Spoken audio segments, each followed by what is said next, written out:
അറബിക്കടലിലെ തിരമാലകൾ പോലും ഭയന്ന കാലം. കറുത്ത പൊന്നായ കുരുമുളകിനു വേണ്ടി ലോകം മുഴുവൻ കീഴടക്കിയ ഡച്ച് സാമ്രാജ്യം നമ്മുടെ തീരത്തേക്കടുത്തു.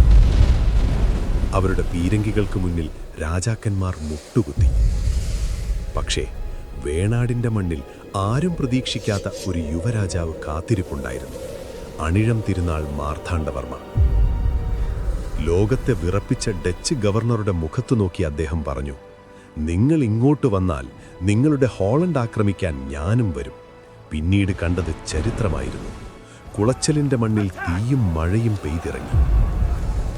വെടിമരുന്ന് സ്ഫോടനത്തിൽ ഡച്ച് അഹങ്കാരം കത്തിയെരിഞ്ഞു. ഇന്ത്യൻ മണ്ണിൽ ആദ്യമായി ഒരു യൂറോപ്യൻ ശക്തി മുട്ടുകുത്തി വീണു. ശത്രുമിത്രമായി മാറിയ ചോരയിൽ നിന്നും സമാധാനത്തിലേക്ക് നടന്ന ഇതിഹാസകഥ. കുളച്ചൽ യുദ്ധം, ഡച്ചുകാരെ വിറപ്പിച്ച മാർത്താണ്ഡവർമ്മ. താഴെയുള്ള ലിങ്കിൽ ക്ലിക്ക് ചെയ്ത് ഈ കഥ പൂർണ്ണരൂപത്തിൽ ഇപ്പോൾ സ്ലംബർ സാഗയിൽ കണ്ടുനോക്കൂ.